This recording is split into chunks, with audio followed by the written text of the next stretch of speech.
folks. I mentioned about half hour ago this is a formal part of our service, and I really kind of misspoke. It's kind of an informal service.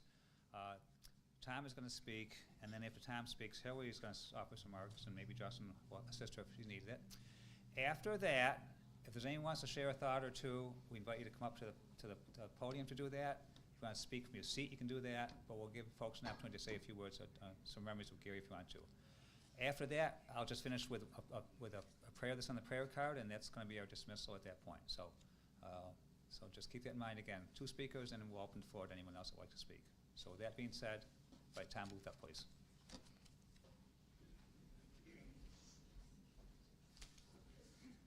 Good evening. All of us are still in shock over the sudden and unexpected passing of Gary. The Sunday before he passed away on Wednesday, we were all at our monthly family gathering. And Gary and Deb were there, and Gary looked great, very jovial, talking about the recent trip that they just took to Tennessee to see his brother Greg and Ruth, his wife Ruth, and how much they enjoyed it and so forth. And then went on and talked about how they were able to stop in Ohio and see Hillary and her husband Justin and their 4 children. And it just what it drove home for me when I got the news on Wednesday is the old adage, live every day like it might be your last, because nobody knows what's around the corner. So Gary really was most comfortable when he was out of the limelight. He really didn't like to be the center of attention. When he did weigh in on something, though, it was always with a lot of intellect, and it was well thought out. But he was happiest kind of in the background. But when you take a look back on Gary's life, you see a man that was very warm and generous. You see a man with great versatility that had a lot of interests and a wide range of experience.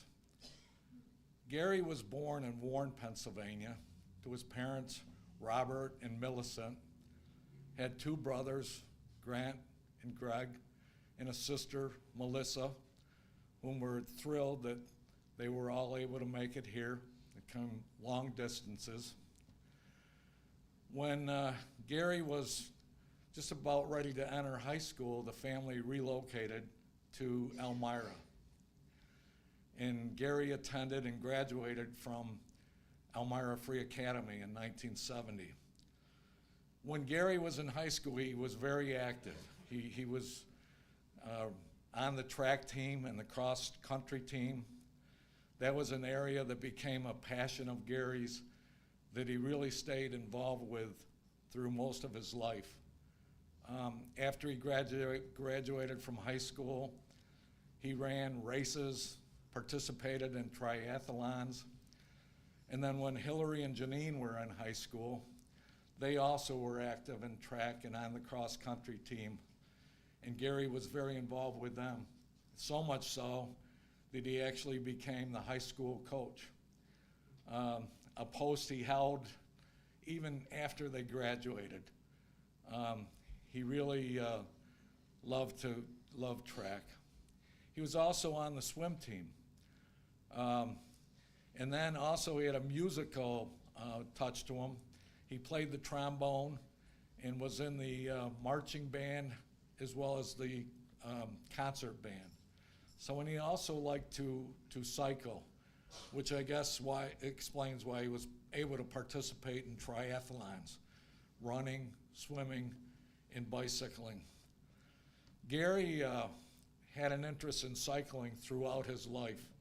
As a matter of fact, after he retired, 3 of his brother-in-laws decided that cycling would be a good thing to take up in retirement, to kind of get some exercise and enjoy the great outdoors.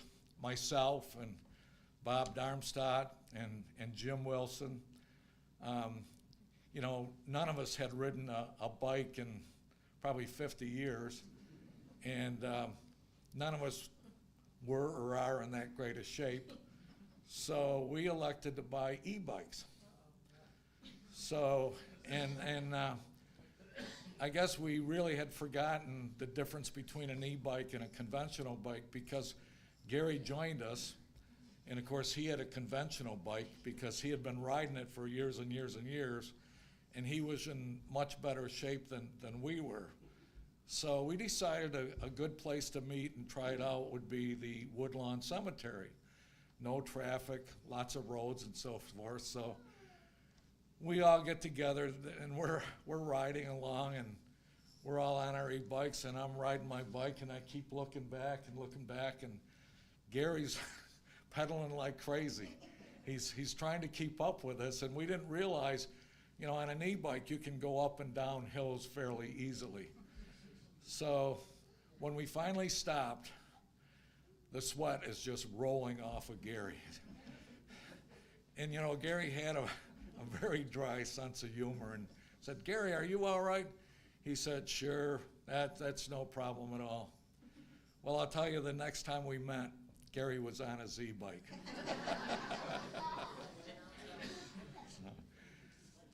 After Gary graduated from high school, he went to college at New Mexico State University, and he graduated with a Bachelor of Science degree in phys ed.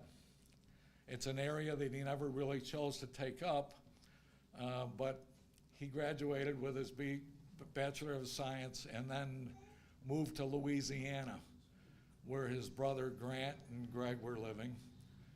And he went to work for Union Carbide, a chemical manufacturing company, and he was there 10 years working for Union Carbide, and he married his first wife and his forever friend, Norma, and there they brought two beautiful daughters into the world, Hillary and Janine. So in 1985, they moved back to Elmira to be closer to Gary's parents. And Gary went to work for the Glove House as a residential counselor, and working with young kids and young adults and children. And then after that, he took a job working as a security office in Binghamton. And he made the commute every day from Elmira to Binghamton. And he got a little tired of that after a while and moved back to the area, and just to show his versatility, took a job as an electrician. And I know if I had to do that, my family would starve. But after that, he began his career that he ended up retiring from, that he loved, as a New York State parole officer for the Monterey Incarceration Facility, as well as the Elmira Correctional Facility. So, Gary never served in the military, but he loved his country, and he had a deep respect for the people that served, the veterans that give us the freedoms that we have today. Gary's father served in World War II as a bombardier, flying missions throughout Central Europe. After the war, he continued to serve in the Air Force Reserve before he retired as a major. Gary is a member of the American Legion and has unselfishly, as the folks from the American Legion that were heard earlier mentioned, gave his time every week driving veterans in the van to the VA hospital in Bath. Gary was a real family man. He loved his daughters, Hillary and her husband, Justin, and their children, his grandchildren, John and Dietrich and Grace and Faith, and Janine and her husband, Nate, and their son, Stokely. Spoke of them often. He was very proud of them. When he and Deb married in 2007, he became the father to her son, Jason. in the grandfather to his two children, Taya and Colin, and eventually a great-grandfather to Taya's three children. And he loved them. They were a big part of his life. I should also mention his dog, Jake. He loved his dog, Jake, and would often see him walking around with Jake. He was a big part of the family. I want to close with the area that Deb's family most admired Gary for, and that was the devoted and loving husband that he was. The two of them were inseparable. You never saw one without the other. I did see them at odds with each other one time, though. But I'll never forget it. One Christmas, we were all gathered at the house, and Deb walks in, and you could tell something was wrong. She was off a little bit, seemed irritated. So finally we said, Deb, what's the problem? And she blurts out, do you know what he got me for Christmas? A vacuum cleaner, a frickin' vacuum cleaner. And poor Gary just sat there with kind of a dejected look on his face. But I can tell you from experience, if you buy one of the Wilson girls a gift that they don't really like, they don't pretend to like it. They let you know it. But in all seriousness, Gary has just been a wonderful husband to Debbie, looking out for her, making sure she had everything that she needed. And we're all going to miss Gary very, very much. So may Gary rest in peace and enjoy the eternal happiness that he so justly deserves. Thank you.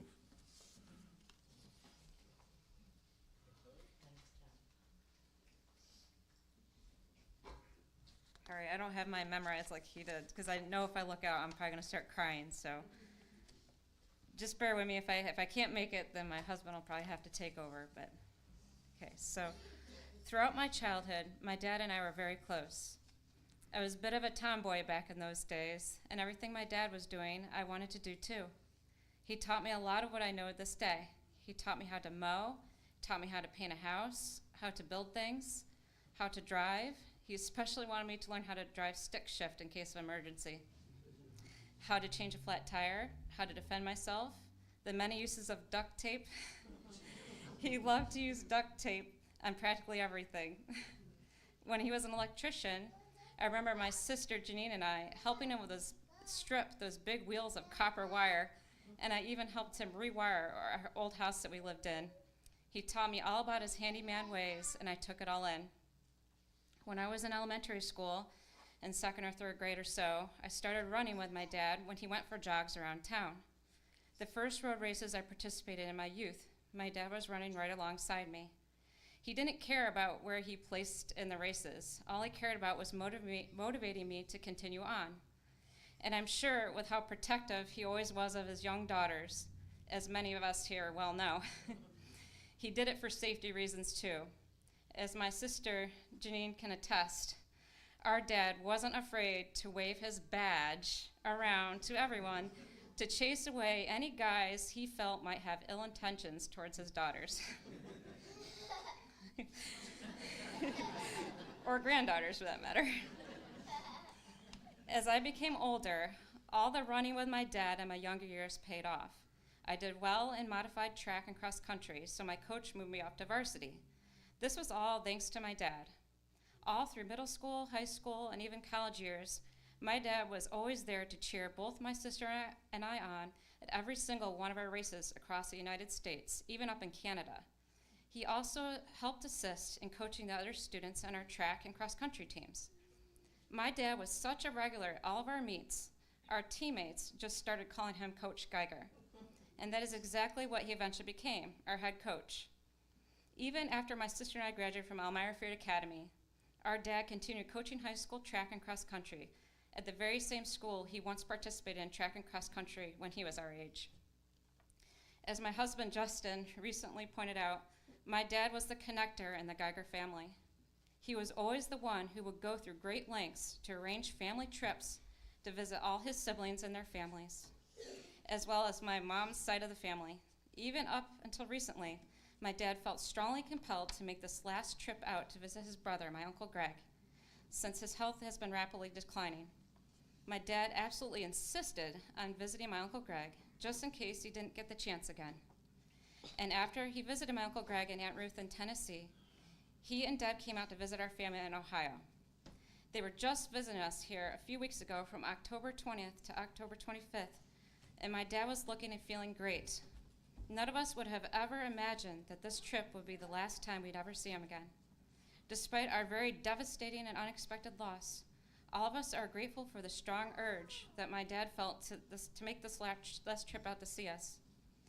He never thought this would be our last time, but we really appreciate the memories that we shared together, if only a little bit more. Now everywhere I look, I see my dad. I see him sitting in his favorite chair at our house with all the kids surrounding him. I can still hear his voice talking to us. I can still see him trying to fix things around our house. I still see our daughter Grace sitting on his lap and wanting to play with him. She was always sitting on his lap.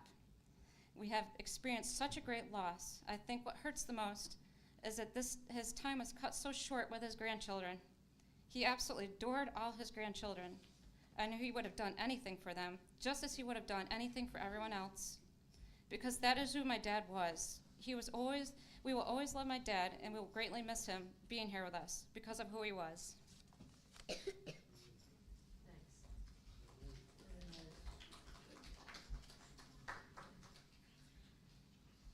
Thank you, Hilary. Anyone else want to share a thought or a memory of Gary? And you can come on up, Jim. Unlike my cousin Gary, I don't mind being the center of attention once in a while.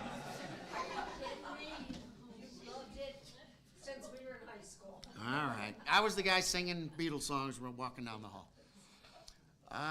Grandma Beulah had two daughters, Millicent and Marilyn. And as kids, they were pretty much inseparable. Although Millicent had a problem because Marilyn got to practice the piano while she had to wash the dishes. Anyway, they were the only ones in their family, these two girls that were close together. And their husbands went off and fought in World War II. Oh, and here's something for you Geigers, which I got to give to you. I was looking at the wall, you know how my dad was your dad's boss? For eternity, your dad will always outrank my dad. My dad was in the Marines and he retired as a captain.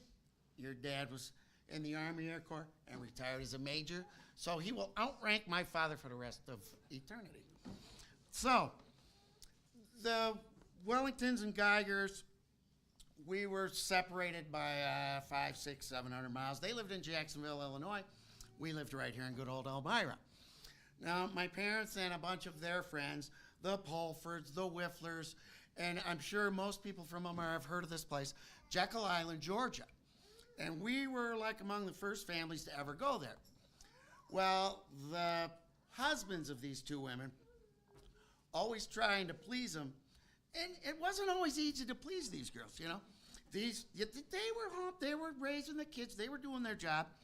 And, but the old man, he'd get a week or two off a year. And damn if we didn't have to see the Geigers. Well, which was great, because I love the Geigers.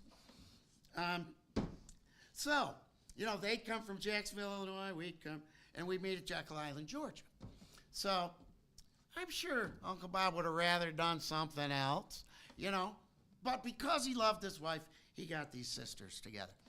So, my Gary story is, and like you say, Gary didn't like to be in the limelight. He'd kind of be in the background. He was the kid that wore like shoes that Gilligan wore on Gilligan's Island, the deck shoes, when everybody else was wearing Converse All-Stars and stuff like that. So I was like 8 years old. Gary was like 13.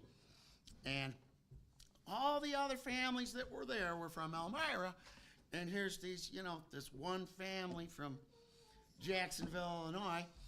You hung around with Julie Whiffler a little bit, right? Yeah. And, everybody had somebody to hang around with, except me, because I was just the littlest kid. They didn't even take me on vacation till this one particular time. So anyway, we went and played putt-putt. And Holby Pulford, who was about a year younger than Gary, but about 4 years older than me, we're walking back to the little cottage that we're renting. And Holby Pulford keeps punching me in the shoulder, and I'm like, stop it, Holby, stop. And Gary didn't say a word for about 2 blocks. And now I'm crying. And Gary says, Holby, and I'm sure you've heard this story in movies and stuff, leave the kid alone. When Gary talked, he didn't, like you say, he didn't talk a lot. But when he talked, he had a little conviction there. Well, Hobie's like, he sees Gary's little shoes and he thinks he's a little light in the loafers, I'll tell you what, you can only push Gary so far. So, it's like the kid you could tease all the time. But boy, when he goes off, look out. So, Hobie keeps picking on me, and by this time, I'm done crying, but I'm whining. Probably driving Gary more nuts that I'm whining than I'm getting beat up. But the only way to stop me from whining is to stop Hobie from picking on me. So he says, Hobie, I told you to leave the kid alone. And Hobie says, what are you going to do about it, Gary? Boom! Hobie falls down. Big welt on his head. Blood gushing out of his eyebrow. We get him home. Mr. Pulford, he wants to fight Uncle Bob. He wants to beat up Gary. My dad has to get in the middle of him. And my brothers didn't stand up for me the way Gary Geiger stood up for me. And that's why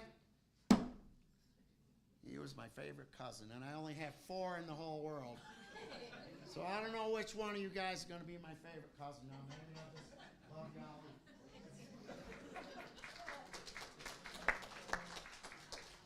Man, the stories must fly when this guy gets together with somebody. Whoa, nice job, Jim. Well done.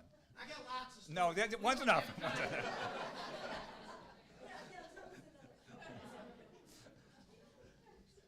Okay, does anyone want to try to top that story? Maybe have one that's a little bit more whatever. But I want 2 or whatever he's drinking. yeah, there you go. Okay. Okay, so going once for stories. You want me to bring that microphone to you, or you want to come on up?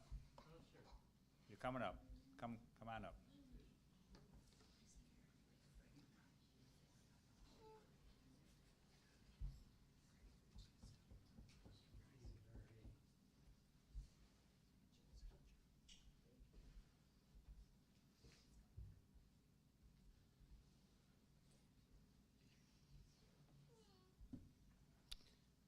Well, I haven't talked into a microphone since I ran for office. Can you tell who you are, please? Sir, my name's George Xavier Pope, Jr. Thank you. I'm a sergeant in the U.S. Air Force in Vietnam. I ran into Gary and Deb about 8, 9 years ago when I was matriculating in my geography movements. Gary taught me a lot of things. I looked at him right in the eye and I'd say, yeah, I knew what he did. I said, would you give him 3 chances? And he goes, always. And that stuck in my heart. Because everyone deserves 3 chances. And as I was manipulating my business, Deb and Gary and I, we were in golf and we were in many, many, many, many, many, many things that were all, I would say, social and fun. So I would just like to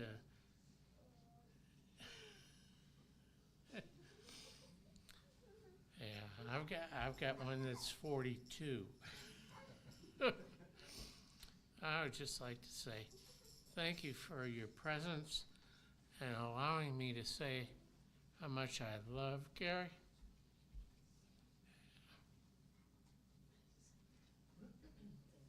Thank you. Au revoir.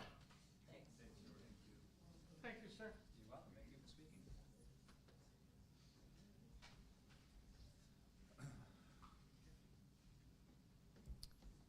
Would anyone else like to speak?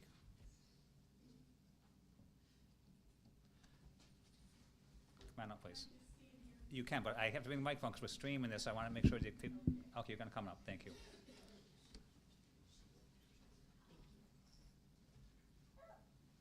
Hi, I'm Katrina Lordy Ann. A bunch of us were here tonight representing Gary's parole family, and he meant the world to us. And he was so good to all of us, and we're still a family when we get together. It's like a day hasn't gone by. But the funny thing about Gary is every Friday at lunchtime, we had to go to the Green Derby for lunch. We worked in the back of Elmira Correctional Facility, so what were there, 8 or 10 of us, maybe more, I don't know. We would all walk out as a group and we would all walk back as a group, and people got angry at us because we got to do this, but we weren't part of corrections. And Gary didn't matter what was going on. Everyone had to go to lunch every Friday, and there's a lot of good memories with Gary, and I just wanted to let you know that we were here for you and your family. Thank you.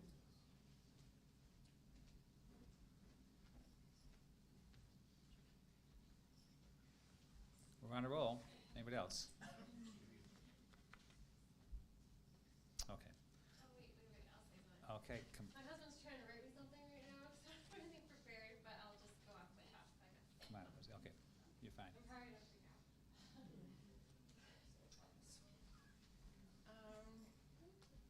I'm his younger daughter. Oh, I just looked at her. Just look that way. All right, I'm gonna look at the chandelier.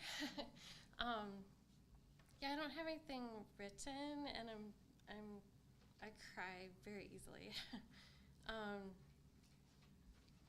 So I don't know what to say. Come on, Nate, write my speech. Yeah. Talk from your heart. Yeah, so pretty much my sister covered a lot of it.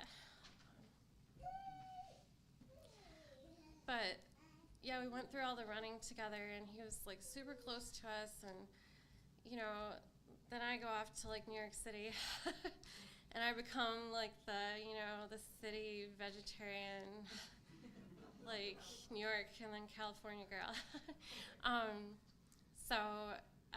And I married a Democrat.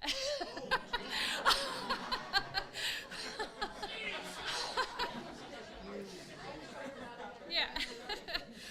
So actually, it was the head of the Democrats in Ithaca, so we were a little nervous to introduce him. Yeah.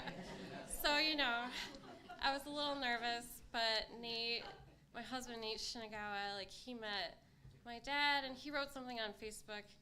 But my dad and Debbie were so welcoming to him. Even though he's a Democrat. Yeah. And they loved him. Nate always says, like, your dad loved me anyway because I actually had a job, unlike your other boyfriend. So, yeah. So Dad was always so good to him and me, even though we're so different. And, my dad and I both aren't big talkers. We're both pretty introverted, so we didn't talk a lot. But, when we did, we caught up, and he was always really sweet about everything, and like,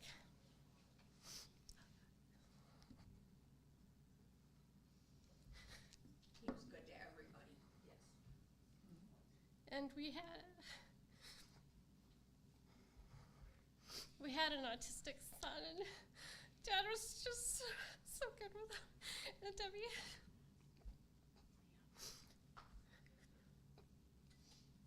and they came out to California in March. And we had the best time, and we're so glad we had that time with them. They helped me take them to school. And when I went to take one of our animals to the vet, I come back and Debbie's downstairs, and I come back and I'm like, "Where's Dad?" "Oh, there was an accident, and our son..." I was fired.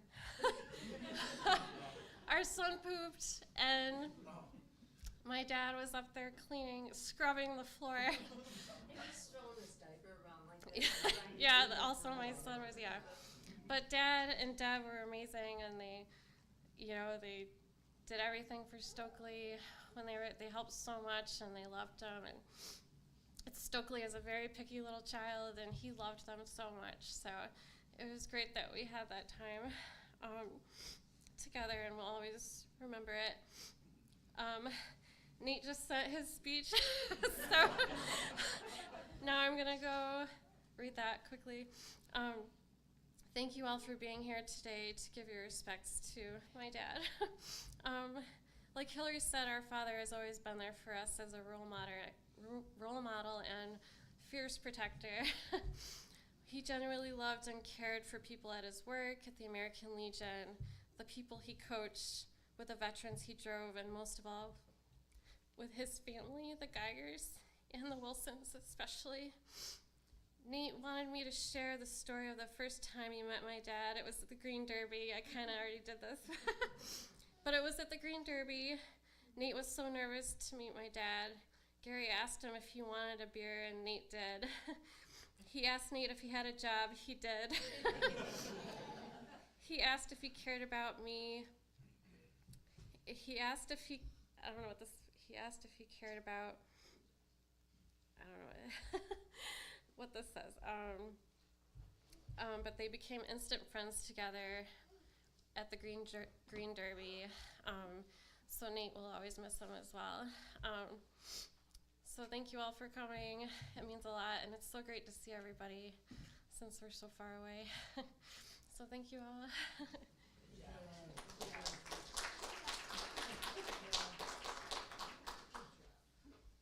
Well, I'll tell you, I say every service is different, and they certainly are, and this one's a bit, it's a first in this service. We've streamed several services through our FinHome, but it's the first time we've ever had a write-in person calling during the service to give us some information. So we know someone's watching us this evening. Nate, nice job there, Bob. Okay, last call. Okay, I'm going to close by reading the poem on the prayer card and way our closing instructions here. So this is on the card. If you didn't have a chance to grab a card on the way in or sign the book, it's outside, it's opposite double doors, so please grab a card and sign the book before you leave. When I leave you, don't weep for me. Pass the wine around and remember how my laughing pleased you. Look at one another, smiling, and don't forget about touching. Sing the songs that I love best, dance one time all together. As for me, I'll be off running somewhere on the beach, and I'll fly to the top of the tree. I always meant to climb. When you're ready, I'll be there waiting for you. Take your time. So as we close this evening, a couple of announcements. There'll be a private family burial tomorrow, but the family wants to invite all of you to American Legion on Lake Street to continue the celebration of Gary's life, and that will be at 12:30 p.m. And You gotta go in the back door. you gotta go in the back door. Right, because nobody will answer the front. And Debbie's got some special music that will be playing tomorrow at the American Legion, and she'll fill you all in that tomorrow when she sees you. So on Gary's behalf, thank you for being here this evening, and this concludes our service. Thank you all. Thanks,